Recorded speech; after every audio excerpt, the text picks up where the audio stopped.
there are only three energies that we work with. Whether it's me in the saddle, me doing groundwork with a horse on the ground, me handling a horse, or a yonic doing treatments on a horse, or any body worker doing any kind of treatments on a horse, there are only three energies. But we have to choreograph these energies. And the three energies are pushing, blocking, and drawing. My right hip towards yonic is pushing towards him. My right hip to yonic is drawing away from him. My right hip to yonic is just a static wall. It's blocking.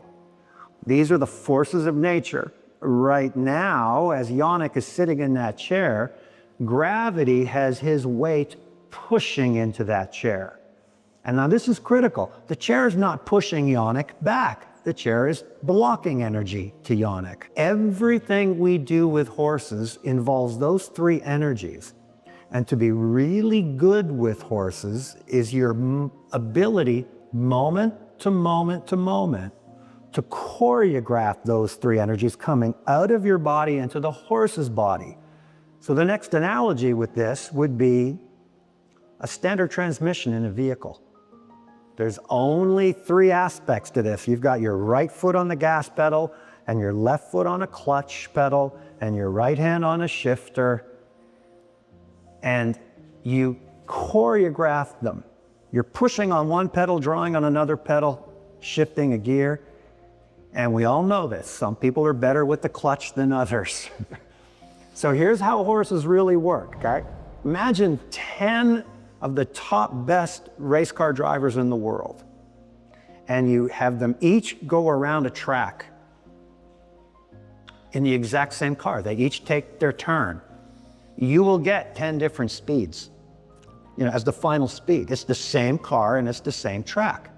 So the distinction between the best or the fastest driver and the slower drivers is going to be this: who was shifting gears the best and who saw the line on the track the best. And that analogy transfers right over to how we're handling horses. Reading the track, reading the racetrack, is reading the horse. Reading every element of it. Where are its legs? How is its back? How is its spine bending and flexing? What's it doing up here? Reading the whole picture, that's reading the track. But then with your own body, choreographing your push, block, draw energies into the horse to try and get this back to front, inside to out, diagonal balance with no stress and miscommunication and conflicting energies here, so that everything is just flowing. And when we get to that, you will see such a difference in the horse. It's undeniable what you see with your eyes. Just leading a horse on the ground, just walking around with a horse, holding a horse, putting a bridle or a halter on a horse. It's constant. The physics of push, block, draw affecting biomechanics, affecting performance, affecting behavior is not just upper level riders. It's every human with every horse, every moment, all the time. Yep. You can see heat rising off the ground on a hot day. You see the energy. You can see it. We all know that when someone's got the stereo cranked up, you can hear the bass, you can feel the bass. You can see heat waves with your eyes, and you can feel sound waves with your body. And I'm absolutely convinced that horses see the energy of your body movements through time and space, just like we see heat rising off the ground. So when I say my hip is pushing yonic, that's just not a physical shape. Physics says I actually am pressing into the space between us, and there is, like the sound waves coming at you or like waves on the water, I'm sending ripples of energy towards yonic, and they see it and they feel it, and that's drawing him. And of course, there's the block. So those are our three energies. They're there all the time. And the more sensitive and delicate a horse, the more aware and sensitive and delicate our energies need to be. From the training and groundwork perspective, as simple as this sounds, the spine is defining left side from right side. Without physically moving my feet, this gets really interesting. The center of my body is right now pointed at the left side of Yannick's body. Now, I'm not going to move my feet. I'm just going to twist my hips, and the center of my body is now aiming at the right side of Yannick's body. My spine, without moving my feet, is crossing over Yannick's spine from side to side. So that's number one, being aware of spinal lines. My spinal line, the horse's spinal line. A human being could be standing here. There's our hips, and there's our center, our spine, or silly as this sounds, your navel. And the navel of this person is projecting to the shoulder of the horse. Whereas this person standing in front of a horse is projecting energy way back towards the hips of the horse. At a glance, they're both standing in front of the horse. But one is sending their energy to the front end of the horse, the other is sending energy to the back end of the horse. The girth area of a horse, you don't want to correct me if I'm putting this in the wrong place. The girth, for all intents and purposes, is distinguishing front from back of the horse. You can be on the right side of the horse, in front of it, sending energy in front of it or behind it. You can be on the left side of a horse, in front of it, sending energy in front of it or behind it. You can be behind a horse on the right side of its body, sending energy behind it or sending energy in front of it. So as we go forward, to know what we're doing with our push, block, and draw, number one for the human being is know where your belly button is every moment, all the time. To our main camera right there, my belly button is pushing towards Yannick. And now it's on its way to the camera, and now my center's pushing the camera. So number one is to be aware of where your belly button is. Yannick could be trying to do some kind of treatment back here on the left hip of a horse. Could be. And while he's trying to work on the left hip of the horse, he's got an assistant up here standing beside the horse, up next to the head holding a rope.